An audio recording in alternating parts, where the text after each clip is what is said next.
and then we're going to field questions at the end.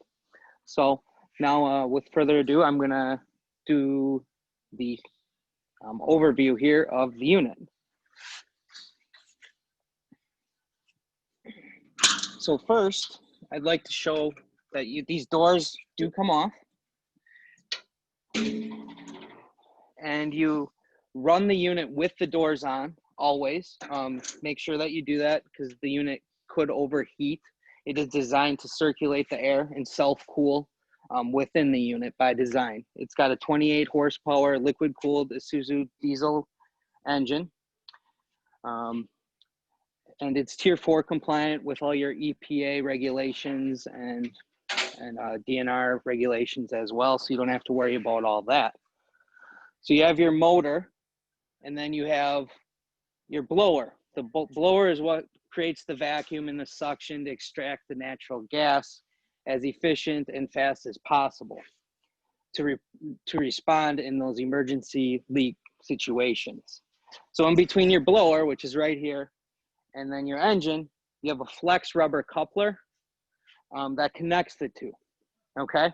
And this flex rubber coupler, which is right here actually, is a heavy duty overbuilt rubber coupler that is designed to shear and basically fail if something was to happen with your motor, your diesel engine, or the blower.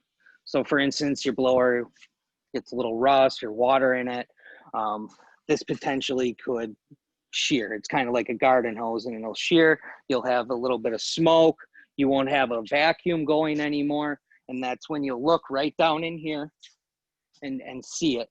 And that nothing will work on the VEU in terms of the vacuum. So that will end up being a replaceable item for a couple $100. You can get this coupler. And then there is also a little PVC insert that goes in here that helps increase the durability of it. So one of the things I'd like to note too, for those of you that are on the call that have some of the older units, the coupler is actually a little bit more visible on the older units than on this one.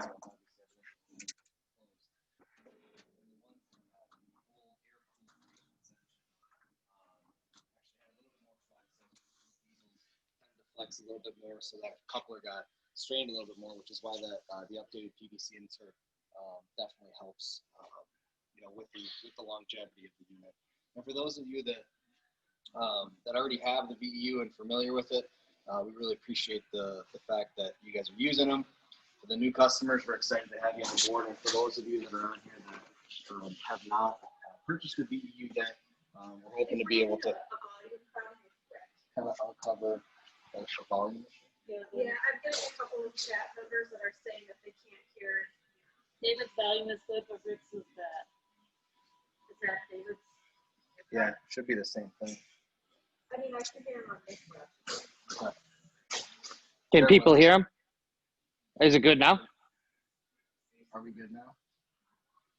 Still no? Okay. Well, we can let Dave take over and just kind of reiterate what I was saying. Okay. As far as the old style engines.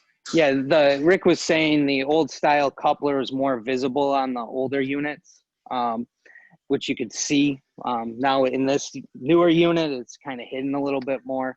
And we actually added an insert of a PVC little insert pipe that gets put in the coupler and has increased the durability by 33%, so that it increases the longevity and endurance of that particular part on the machine.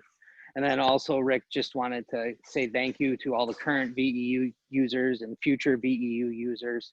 We appreciate everything you do for us, and that you guys are using the VEUs and are getting comfortable and joining us today. We are very thankful for that. So now I wanted to dive into the this side of the unit. Behind this closed door that we had removed, you have the diesel fuel tank. It's an 8-gallon fuel tank. You get roughly, if you're running all out, about 8 to 10 hours on it, on one diesel fuel tank. Make sure you do not use biodiesel. That is stated in the Isuzu engine manual, because that will void warranty. So make sure you guys are using the ultra low sulfur diesel fuel. That's stated in the manual. And then for the users that get new VEUs, your VEU is shipped to you with the battery disconnected, and that is so that the battery doesn't drain right away. So the second you put that on, when you hook the terminals up, you're gonna have a draw of power to your control panel on the front of the unit. And that is a constant draw. Some of the utilities across the country have added like a little kill switch or a lever on it to, you know, cut the power off so that when they do need to take it out in an emergency response, they can just turn it on and then they have full power and they don't have to take a jump box to jump it. And then if you're not using them a lot, we do recommend in our manual disconnecting the battery for long-term storage. That way you can just hook it up when you get to the job and you're good to go. So then you put the door back on, and always make sure you run the unit with the doors on, because it is self-cooling and it circulates the air around it. And then Rick had taken off the oversized air filter door. So this is an oversized K&N air filter. The spare parts kit does include this, that we do offer. And then it's real easy. You take off the wing nuts. There's 2 sets, and then you swap them out. So like, when would you want to swap out an air filter? Well, when you're pulling a lot of water, dust and grime,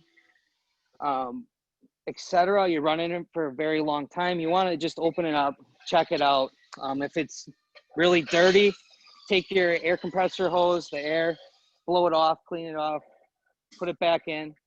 If you're pulling a lot of muddy water, sludge, slurry, make sure you rinse it off with like a garden hose and let it air dry, and then have a backup one to swap out and put in. And another cool feature we added to the unit was this little sight glass window. On the new units, you have a sight glass window where you can see the dirt, the rocks, the water, etc., collecting here in this trap. So we recommend, you know, if it's getting, you know, a little bit higher, you know, with water and dirt, you take it off, you clean it out. Or else the alternative is a lot of the utilities, they actually put a ball valve here and a little on-off lever, and they'll automatically drain it with a little piece of PVC pipe. So that's another option for you guys when you're pulling a lot of water and dirt and grime. And then another thing with pulling a lot of water, that water can get into your blower potentially, and moisture in a blower can cause it to rust. And if it sits for a long time, it can get a little bit of a seizure in there. So you want to make sure that you spray a little WD-40 in there if you're pulling a lot of water after use, and you run it, and you actually spray the WD-40 in a spot called the pump oil spot. So I took this little cover off right here. You do 4 to 5 spritzes of WD-40 right in here and let it run, and it'll lubricate those fan blades in the blower. Because without a blower, you don't have much vacuum.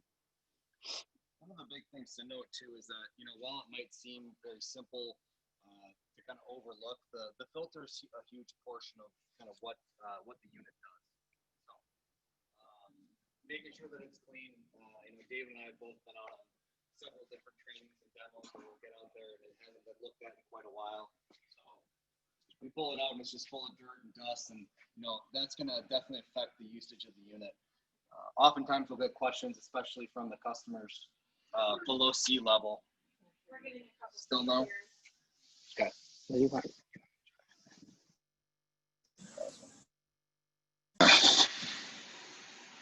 Okay. So for the customers that we have that are below sea level, a lot of times we get the question, you know, can you flood the unit? The unit is definitely, it's not designed to be a water pump, but it's a very robust unit. So the big thing about it is that, you know, it will pull water through. You'll see it through the probe lines. And like David mentioned before, you'll see it through the sight glass window down here.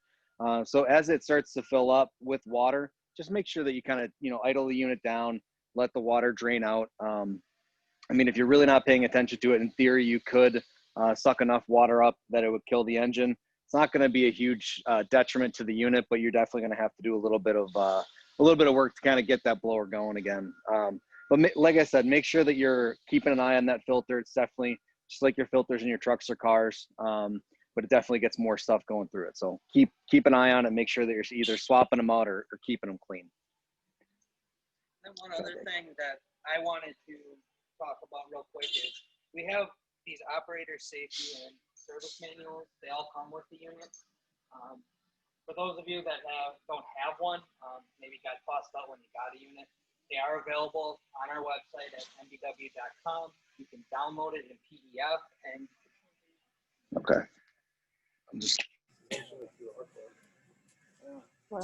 Yeah, I don't know why the AirPods are failing us today, but I was just talking about the manual here and how it has all the information for parts and your holy grail on the maintenance schedule, which I want to show you guys real quick. You can download this manual on our website at mbw.com, vapor extraction unit, and it gives you all your daily maintenance, yearly maintenance, etc. And it gives you a kind of a rundown on how to do that. So you can go to our website, download it if you don't have one, because if you guys do the daily maintenance or yearly maintenance and all that stuff that's in there, these machines will last a very long time.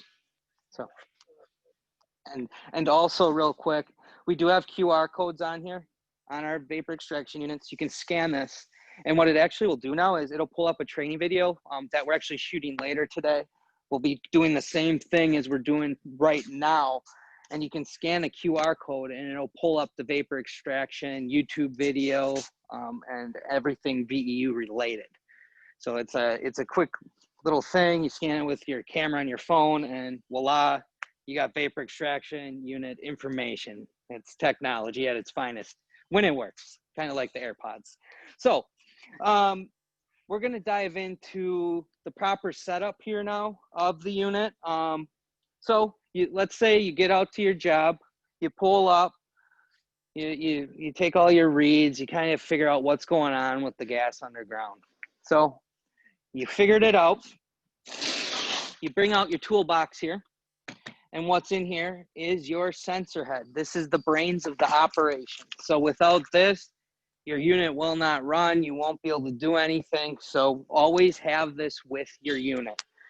Please do not have it like in a water situation where water is collecting around it, because it isn't electronic and water can get in the unit. So we recommend, putting it maybe back in the toolbox, or put like a 5-gallon bucket over it, or, underneath the trailer, etc. Put it there just to keep it away from all that water collection, because it is electronic. It is reading the LEL levels and get for the gas that you're extracting. So you do not want to have moisture in it, because you will end up with some issues and they're kind of costly to replace. Yes. So Rick will plug this in. Now on this right here, there's a little slit, you see? You want to make sure that's lined up here on the port on the bottom, and then there's an O-ring. So this O-ring, when he pushes it in, you're going to hear a very loud click. That means it's in all the way and it's installed properly. Because if it's not installed properly, it will vibrate out, because you have an 850 CFM blower and a diesel 28 horsepower engine going at the same time. So there's a lot of vibration. Just make sure you hear the click. And then, over the course of time, when you do your daily maintenance, make sure the O-ring, it's not worn out. I mean, for, a couple cents, you can replace it, over at Home Depot. And then when he plugged it in, you can kind of see it's going through a system of checks. This has a 3 to 5 minute warm-up cycle. So you'll just see it going through a bunch of information. And when it's processed all that, it'll read a 0, and then your wait to start light will go off. It'll turn green. So the sensor is plugged in. Make sure you know, the flashing dot on here for those that Okay. For those that have the old style, the flashing dot right here, when that cycle completes, it won't be blinking anymore. So that's kind of your timer, opposed to a wait to start light. Just something to notate. They're synced together. So we're on our leak now. And now what do, Dave? Well, we gotta set up our VEU probes. So that is when, well, Rick, we bring out, bar holing drill. Today we have the Minic Hornet with us, and we would bar hole our probes, our probe holes. So I always recommend, when I'm out in the field, using this, okay? This is a 5-foot section of hose that daisy chains in between the probes, okay? This is your measuring stick. So when you're bar holing, it's simple as just putting it on the ground, kind of like this, in 5-foot sections. You drill a hole here and here, and then you move on. You do them in a series. So you do 6 probe holes for one line off the front of the unit for 1.25 inch port. So we'll drill all the holes in theory, okay? I can. So the Minic Hornet is an ergonomic bar holing drill. It's got a drill activation bit lever and then a feed lever, okay? So what you can do is you can feather the bar hole bit up and down, and you will not have it get stuck. And like I said, it's the most ergonomic, safest bar hole drill on the market. You don't have to worry about lifting that drill up out of the hole and wrenching your back. It's lightweight, it's on wheels, so it's easy to move around, it's mobile. The only thing is getting it off that truck. If you have it on a trailer and you can wheel it off, it's beautiful. It does require a team lift if you do have to get it off a truck bed. So you have a high and low pick point, so you can team lift it off. It has a asphalt bit and then a seize-free concrete drill bit on it. And then it just runs off the compressors on your trucks. And then it also has a air pressure gauge. The recommended pressure for this particular unit is 4 to 7 PSIs you want to operate it in. So that is the Minic Hornet, and that's essentially, you bring that out the bar hole the fastest, most ergonomic way when you're out on a job. So now we're going to set up the probes. So Rick's going to do that in the meantime. And then I'm going to swing on over here and talk a little bit about the control board and the panel here. Okay. So when I was talking about setting up the probes, you have. Asking, can you drill to 6 feet with the Hornet? Can you drill to 6 feet on the Hornet? Can you drill with 6 feet on the Hornet? Drill up to 6 feet on the Hornet. I believe it's 3 feet is the max. The maximum is 3 feet, but if you buy a longer bit, you could, in theory, you could drill down 3 feet and then put on another bit and just kind of swap out longer bits and keep drilling down, kind of. That's the only way really to do it. It's a 6 feet long drill bit. Also, it just probably wouldn't work that well on that, but you can do it, but just work your way down. So I hope that answered that. So now I did mention that it has 3 ports right here, 1, 2, 3, and then it also has a 3-inch manhole port, okay? So you can run 3 of these, 1, 2, 3, or the one main 3-inch port. You cannot run both at the same time. It'll dilute the performance of that blower, and you want to make sure that you're only doing one of them. So each port, you can hook up to 6 VEU probes to each. So that's 6, 6, and 6. That's 18 total. And then also you have the alternative, then we could hook up a 3-inch hose on this vapor extraction unit and use it to get the sewer gas out. You're in the sewer. We sell a manhole kit that gives you the fittings for the 3-inch hose, and you can actually build a lid, put it over the manhole, and then just start running it. Now be mindful when you're running the 3-inch port here, it's the full 850 CFM of the blower. There's no on off. So once your on off is essentially, your start and stop on your engine. Okay, be mindful of that, and it is very powerful. Now, Rick is hooking up the VEU probes. Just make sure that you close the clasps. And then for safety aspect, we always have these little inserts to put through the keyholes here to lock it, to prevent it from, having any issues down the line. Now, as you can see, Rick took the cover, actually, one of these right here. He took this and he's actually sealing that first set of probes. Okay, so that's 6 probes. He seals it in a series, so you always want to have that sealed off. So you take the cap off the main face of the vapor extraction unit and place it on your last probe, like so. So they did the 6 here. You could, in theory, run another 6 and another 6 and cover a widespread migration of the natural gas emergency or removing residual, doing whatever you need to do. Okay. Rick mentioned, make sure we touch on the distance. We have had success of running 125 feet of vapor extraction hose to our first VEU probe and not having any dilution of the performance of the blower or the machine. So you can go up to 125 feet. You might even be able to push the envelope further. You guys just, it's, trial and error out there, what you need to do to get the job done. Essentially, just test it. If it isn't working, maybe cut another 25 feet off of it or whatever.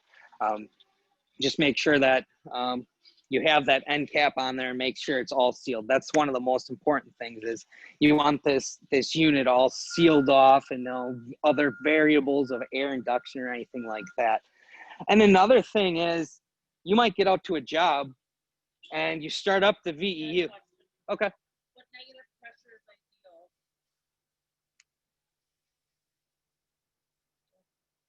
What negative pressure is ideal? 6 probes. As far as inches of mercury, I think is what you're getting. In inches of mercury for this question?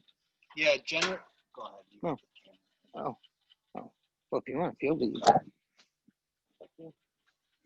So generally speaking, the inches of mercury, as far as on this vacuum lever gauge or level gauge, you're looking at going to be somewhere between 6 to 8. I really do want to stress that the unit does function at its most efficient when you have all 18 probes. So, and what I mean by that is, I've gotten calls, Dave's gotten calls before from various companies that, maybe hadn't gone through the training quite yet. And they were like, no, listen, we're not getting the vacuum that we need to be getting. And I said, well, how did you set it up? We have 16 probes out there. And I said, well, how many lines are you using? And they have all 16 on one line. So make sure that, like what Dave mentioned before, it's 6 probes per line, 18 probes total. And that's really when it's running its most efficient. So for the companies that have just gotten on board with this and really kind of bought into the technology, just remember that this isn't designed to be used the same way like a Venturi will, where you're just running one probe. It's a different application. The VEU, when we developed this, when Atmos Energy, Mark Chapman from Atmos Energy kind of came up with this idea, he really wanted to kind of try to make the most safest and efficient method of gas extraction on the market. So when you're looking at what this does, the application behind it, it's less like a vacuum per se, and what it really does is develops a low pressure system under the ground. So the biggest thing that we're worried about is going to be flow when it comes to this unit. So vacuum and flow are the 2 biggest things that are going to be what actually suck the gas out of the ground.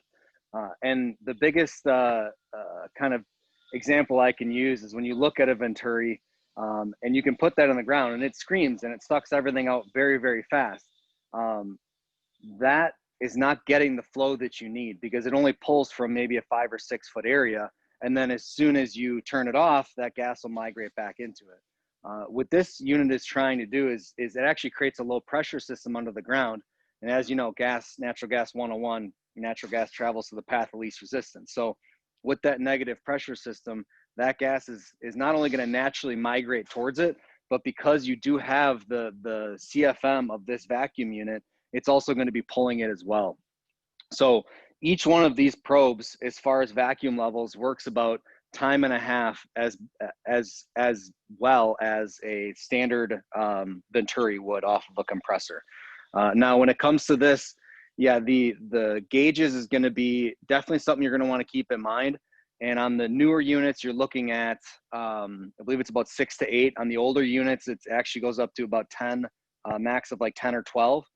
But keep in mind that this gauge right here is not going to be really what you're going to want to focus on. What you're focusing on is tracking the gas that's in the ground.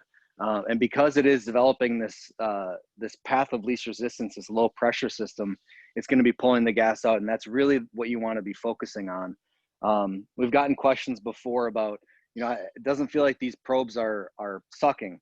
We promise they are. We've shown people the barrel videos before. They're definitely pulling. So the biggest thing is monitor your LEL levels, which Dave is going to jump into a little bit further, and then monitor where your plume of gas is going. And then at that point, you can really start tracking what the unit's doing. He's done this already, but the person further says, vacuum, I can get is -6 with one set of 6 probes. I think you touched on it. Yeah, the vacuum levels on one line as opposed to 6 lines, it's not going to triple the more lines you have. The vacuum level is still going to be about the same from 1 to 3, but you're gaining more efficiency where the unit actually literally is more efficient when you run 18 probes. So that's one of the big things, because that back maybe even before I started with the company, different utilities would buy units and only buy one set of probes. And all of a sudden they'd get into a situation where there's a lot of gas in the ground and this unit's not running as well as they had hoped. Well, that'd be like, it'd be like buying a car and only getting 3 wheels, right? You're not going to be able to really utilize it as much as you should be able to. So that's why when Dave's out in the field and when our distribution is out there, that's why we recommend getting all 3 sets of probes. The manhole kit is really kind of more utility specific if a company has a specific use for it, but you need to have all 3 in order to make sure this unit is functioning at the highest capacity that it can. So that being said, Do you consider a tornado a Venturi probe? How does the VEU compare? yeah, so a tornado is a very similar, it's not technically a Venturi, but it's a Venturi style, absolutely. And for those of you that maybe aren't familiar, a Venturi is actually, it looks very similar to like our probes. It's a T style that you hook a compressor up to and it blows air across a T valve. Or tornado is actually something that you set on top of a hole and it has a valve and it actually blows it kind of not exactly like a T, but more in an L shape, and actually comes up and it blows out. So yeah, those are very similar. And as far as that goes, when we're comparing a Venturi style to a VEU, it's completely different. And we have been very honest with all of our customers that, there might be situations where you might want to have a Venturi or a tornado just in your truck to be able to do a quick little spot leak.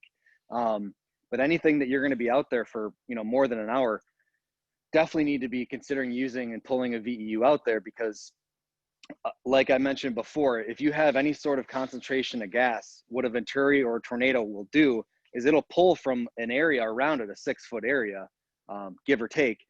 And once you turn it off, that gas is going to migrate back in many cases. So especially if there's live gas. So that's one of the big things to kind of keep in mind, is that not only is the VEU great for gas extraction, for live gas or for residual gas, but for live gas especially, because it's actually going to help pinpoint it. We've had many situations before where there's so much gas in the ground we can't tell really where the leak is coming from. So we use the VEU to suck all the gas out to the point where we're getting 0 readings, and then we just start to monitor our bar holes, which we'll go into a little bit further on in the presentation. So that being said, I'm going to kick it back over to Dave.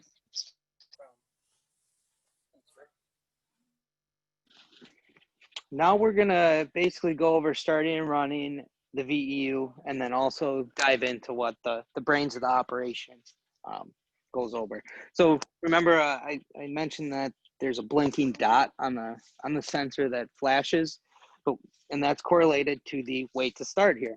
See, as you can see, the wait to start light is off, the blinking dot is gone. So it's gone through its systems of checks and balances. It's good to go. It's ready to fire up. But before we fire it up, I'd like to just touch base on the LEL sensor here. So the LEL sensor is one of the safety features of the vapor extraction unit that monitors the LEL levels that's going through the machine. So it's getting pulled through the blower and emitted out of the back end right here. So it actually has 2 alarms on it that are audible. It's got a low alarm and a high alarm. The low alarm goes off at 35 LEL, and then there's a high alarm that goes off at 50 LEL, okay? So that monitors basically what's happening in the unit. So if it gets to 50 LEL, the unit shuts off completely, and then we have to restart the process. There's a question. We have a question. Yep, we have had some issues with the coupler being damaged. Any tips to avoid this? Okay.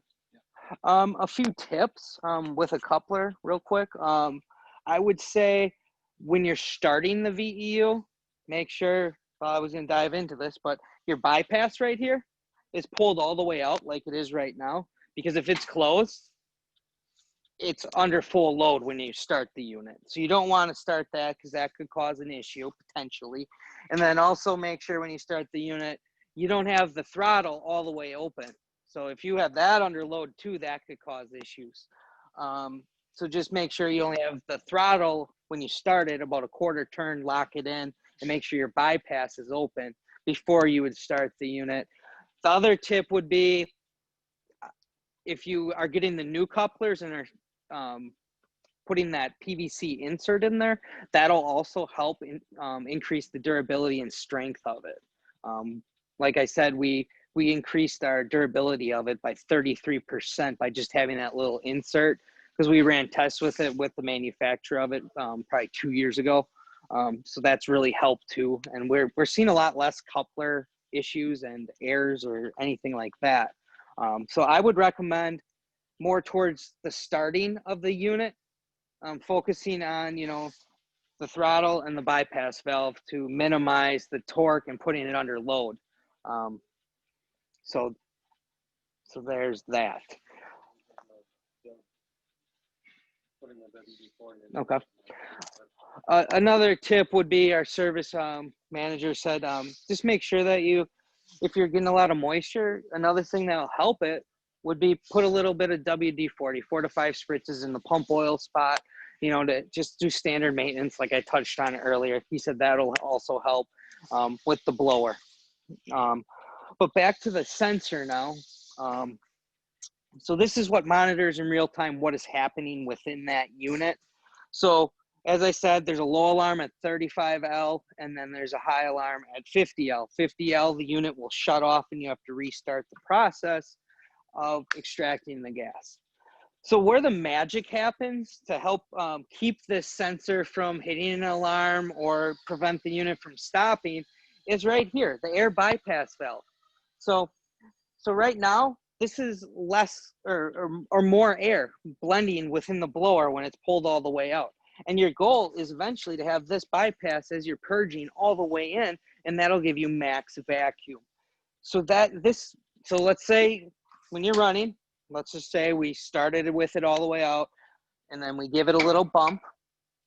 When you give it a bump on the bypass, you'll see the number generally move up, and it'll kind of give you a little bit of a buffer to see what's going on with that series of probes. And also, not only can you see what's going on the sensor, but as Rick was pointing, you can see it on these these lights. So the lights go green, yellow, red. So they're correlated to the sensor as well. So another cool thing about having these nice little LED lights is in winter, if it's cold out or it's hot out, if you're manning this and you can literally sit in your truck and run the unit, and you can just monitor these lights from afar. And if, let's say, it does go yellow, red, you can run out and pull the bypass valve out, and you'll keep it running and keep your sensor alarm from going off.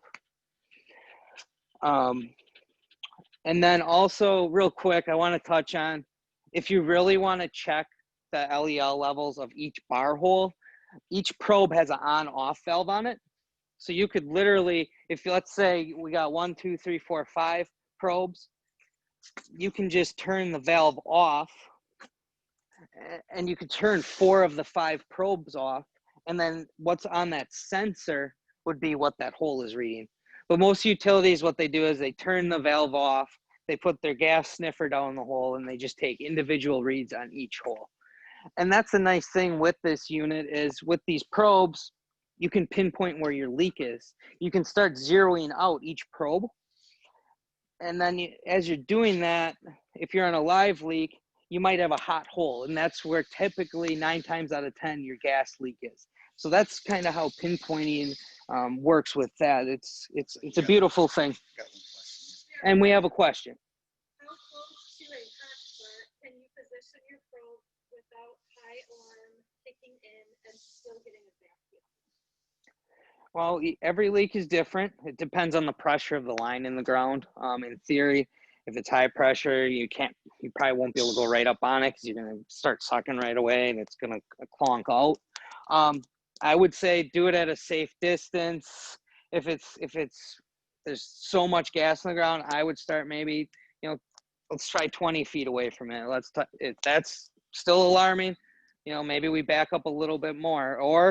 Or another thing is you could do is, let's just say you put more probes in the ground, that gets more fresh air into the unit, and that could help too. So if you're only running 6 and it's shutting off, all right, let's try 12, see what happens.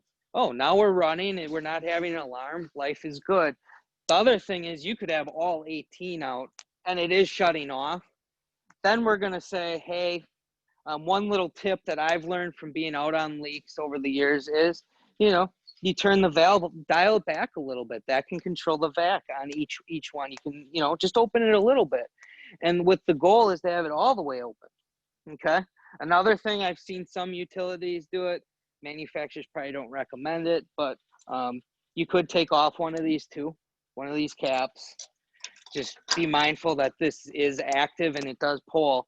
And you could turn the valve on and that's straight fresh air through the unit. And then your goal would be to close that all the way and then put your hose back on in another series of probes as your end game. Using some of these tips, you could, in theory, put it right on that. It's just a matter of understanding that it kind of takes a little bit of time to work at that.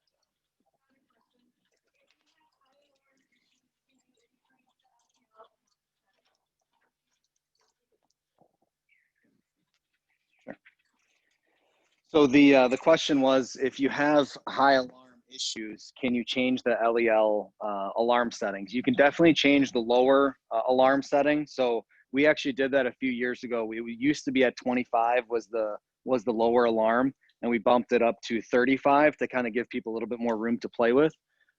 You can bump that 35 up to 49 or even 50 if you wanted to, but the 50 is going to be a hard shut off. So and that's just simply designed for safety. Now, keep in mind, and I just really want to stress this, is that the unit, when we're talking about 50 LEL, we're not talking about 50 LEL that we're pulling from the ground. We can be pulling 100% gas from the ground. And we've been on countless leaks before where we're literally pulling 100% gas, but we're diluting it to the point with this blower that we can dilute it at low levels of LEL. So that's definitely what I want to make sure that everybody understands too, is that a lot of times we get people at trade shows, they're like, well, how are we supposed to be able to get off the leak if we're only emitting at, 15% LEL? It's like, nope, that's not the case. What we're emitting from here is 15% LEL. We can be pulling 100% gas from the ground. And we've seen that. And that's one of the reasons why these units are being brought out. I think, Dave, you said it was like 36 or over 30 units that were out on that leak in Texas. And we see it in a variety of different areas as well. So with that being said, I think we'll try to finish up the setup here to make sure we kind of show it all off, and then we'll try to field all the questions toward the end. Does that work? Okay. So basically we have the sensor good to go. The probes are set up. Everything's in the off position. You have your probes in the off position. So then what you do is let's start the vapor extraction unit. Make sure your air bypass valve is pulled all the way out, always.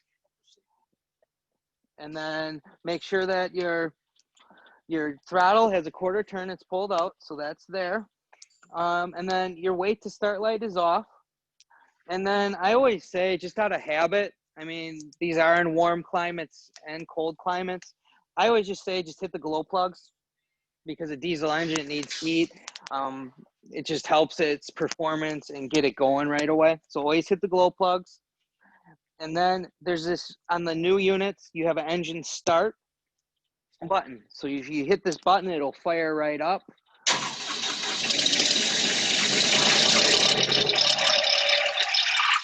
And then I always say throttle it a little bit. And then you can hit engine stop. There's an engine stop right here on the control board. So Start it up. Let's go through the process. okay. So that's the starting of it. Okay. So I'm not going to run the unit anymore. I just wanted a quick touch on that. And then, so we have the engine running. Okay. So the throttle is now all the way open. You have the bypass all the way open. Now you turn on one set of the series of probes. So that valve is on, that's live. And then you slowly turn on each probe, okay? So we start turning all these on. And then, in theory, well, we don't have live gas today, you would start seeing some reads, okay? It could be, you know, a 10, it could be a 20, it could be a 30. Could be 0. Could be a 0. If it's a 0, well, Dave, is it working? I don't know. It says 0. Well, it is probably working. It's pulling gas. All the probes are on. The vacuum is going. What's happening is it's got such a low level of gas that it's extracting, that it's diluting in an 850 CFM blower to a 0 and emitting. And what you can do to see that the levels are going down, when you're out there, you can take your sniffers and put them in the bar holes, and you'll see them start zeroing out. And then that's proof in the pudding that it is working. The other thing is, you know, you could also put your CGI back here to confirm as well what you're emitting if you're pulling, you know, let's say 30 or 40 LEL. You could always put a sniffer here to confirm that your blower is pulling gas as well and you're getting reads. Those are just a couple tips just to confirm for that reassurance that it is working. And then, so let's just say we found the leak. We've removed all the residual. Well, then we start turning all the probes off. We turn this off, and then we hit engine stop, and that shuts it off. But what did I not do here that was incorrect when I shut it off? Let's just say there was water, we were pulling moisture. I shut it off without putting a little WD-40 in the pump oil spot. You do the 4 to 5 spritzes in there, let it lubricate, and then just put the cap back on. You know, you run it for a few seconds, shut it off. So just always make sure you do that when you have a lot of moisture and grime that you're pulling. Now I'm going to dive into doing the calibration real quick.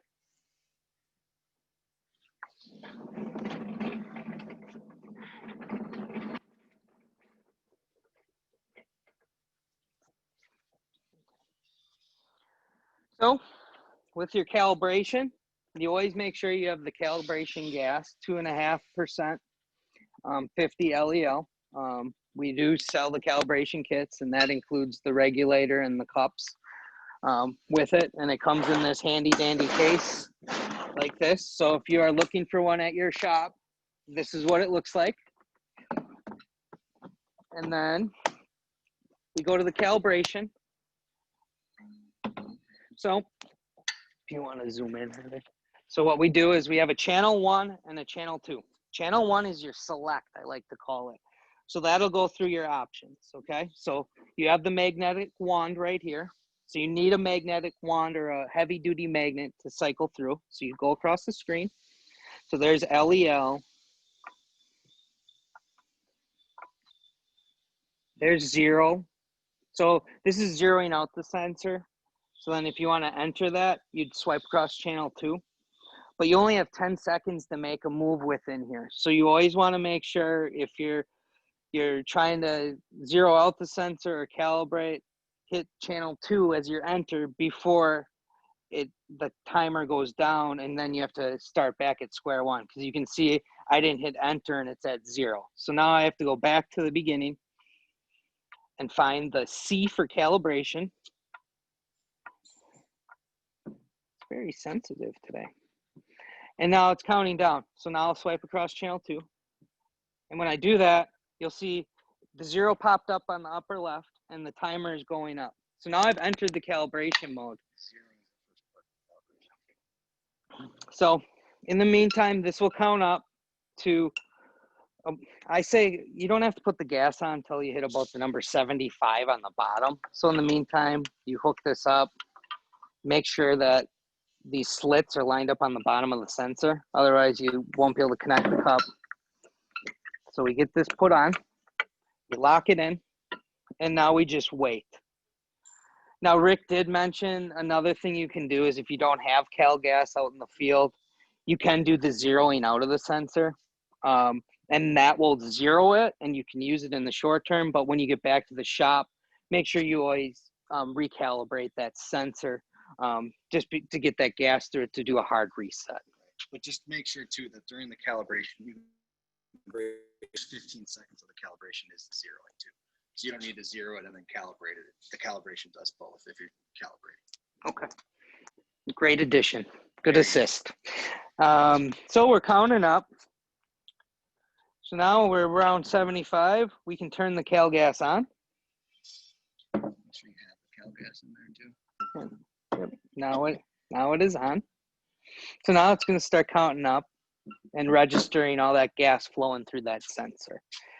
And typically it counts up to, it varies. I mean, 100, 40, 150, could be 160. I've done it. There's no rhyme or reason to it what this bottom number is going to read when it counts up. But the key thing to take away is when that stops counting up, turn off the cal gas, disconnect the hose, and get that flow of gas removed from it. Because if you don't, it will not calibrate properly. So we're just going to stand by and wait till the timer starts counting back down on the bottom here. Dave, how often do we need to calibrate these things? Great question. We like to have them quarterly calibrated. So once every 3 months. Some utilities across the US, they calibrate it, once a month. They do it on the same schedule as their CGIs, their Sensic Golds or, their Rangers. They do it whenever those need to be calibrated. So they add that to their standard calibration schedule. So it really, we say from manufacturer specs, 4 times a year. You can go more than that. It won't hurt it. And changes in elevation and temperature can alter, your sensor readings. So it needs to be unplugged and turned off quick. But to touch back on it, for the temperatures and elevation changes, that does alter the instrument a little bit. So you'd have to calibrate it a little bit more frequent. So be mindful with that. And as you can see now, it's counting back down now on the top right. And if we do this properly, it'll read a 0 at the end. So let's see if I still know how to do this, because I haven't done this with COVID. And I still know how to do it. It says 0, as you can see right here. And then you can put your cup back on and you're good to go. So that is the calibration process. And then once you calibrate it, just be mindful that the unit will go through the warm-up cycle again. As you can see, it's got the blinking dot. So you'll have another 3 to 5 minute window where you drink your coffee or go figure out what's going on with your leak. You do a little bit more on that. So that is the calibration. Now, I would like to, open it up for, if anybody has any other questions. We do have some utilities that do not have VEUs on the call. If they have any specific questions that they would like to ask existing utilities that do use them, feel free to hop in and share your feedback. And somebody's asking, what if it doesn't go to 0 on the calibration? Well, if it does not read a 0 at the end of it, we recommend you start from square one and you do the calibration process all over again.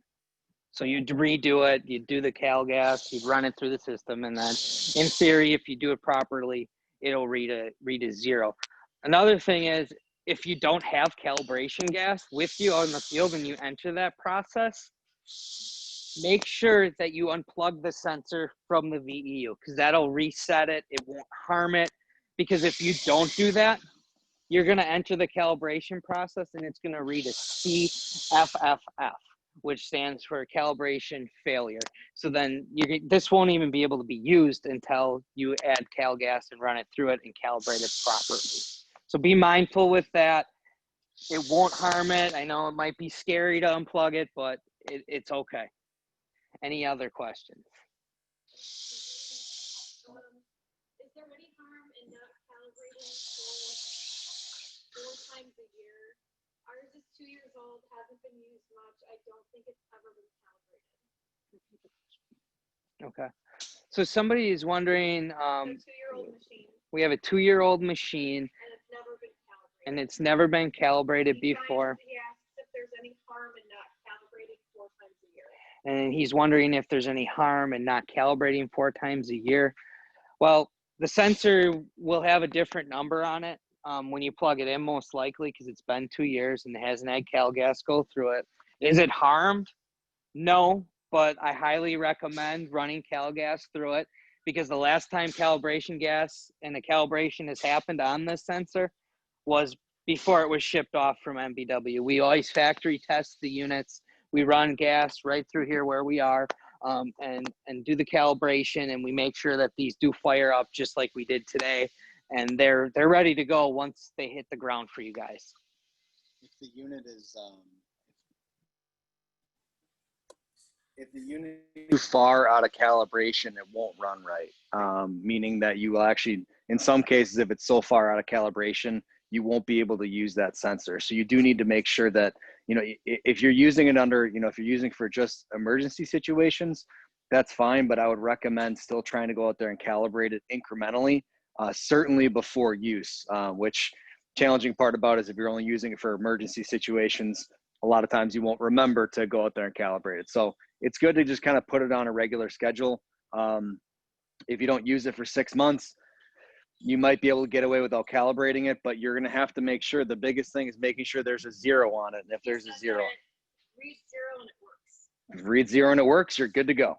And that's the big thing. And the calibration thing, if the calibration doesn't show 0 at the end of it, 9 times out of 10, it's because gas was induced too early on in the process. The first 15 seconds are zeroing during the calibration. I've had it happen to me before too, because I forgot to wait the time period, and then it's inducing gas during the zeroing, and that'll give you a funky reading.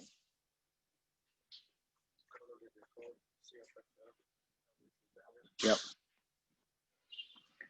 No more questions. Awesome. So one of the things too is that we're gonna post a couple of videos here. Like Dave mentioned before, this QR code is going to be linked to the video we're going to record for trainings. It's all been very challenging during COVID to make sure we're getting out there and getting in front of customers. Haven't been able to. So we're trying to do what we can. Hopefully this is a good little refresher for those of you that have units. For those of you that are new to it, kind of gives you a good feel of, generally speaking, how to use the unit. We do have videos that are linked to that QR code already on how to start, calibrate, 0, and run the unit. So you can access those right now. They're also available on YouTube and then through mbw.com. For those of you that don't have any of these units, we appreciate you taking the time to kind of learn a little bit more about it.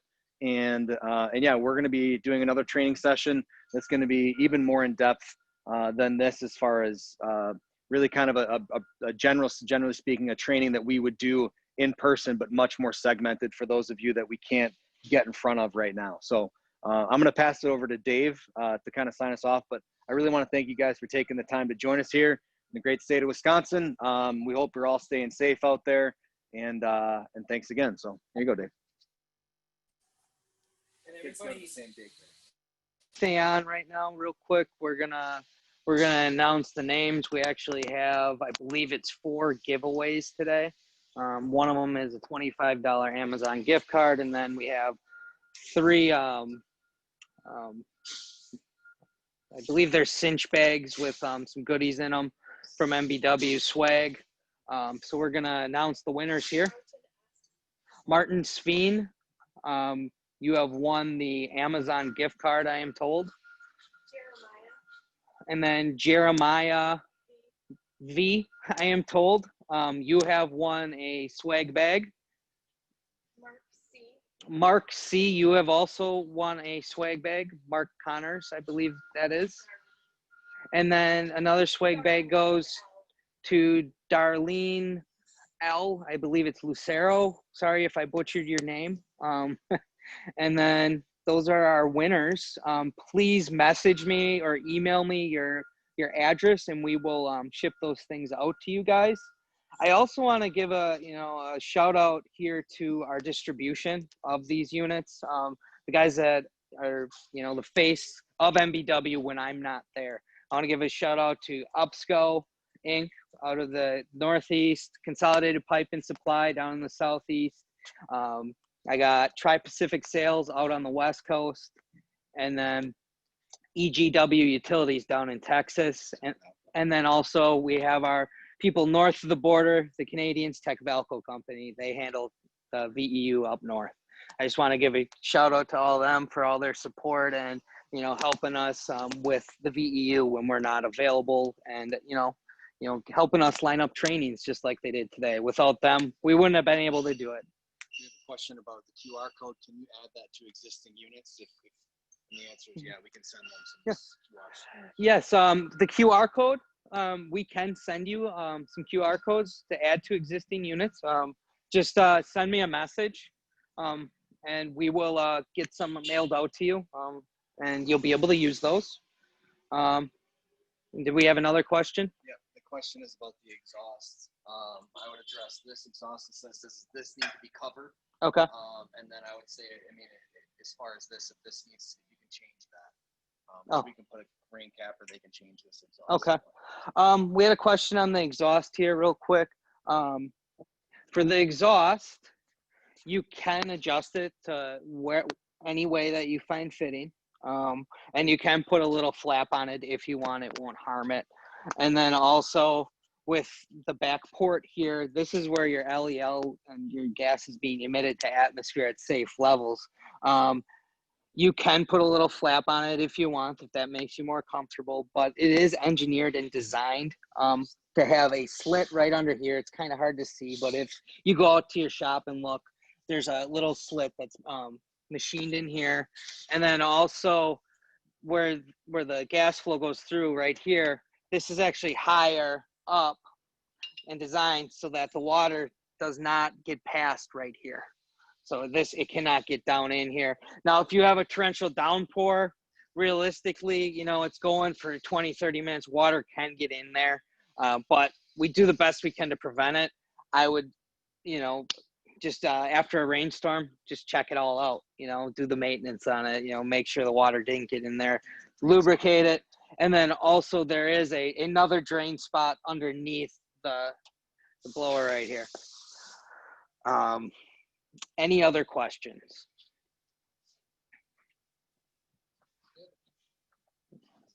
All right. Well, thank you, and everybody be safe, and hope to see you guys soon when we're up traveling and seeing the countryside again. Take care, everyone.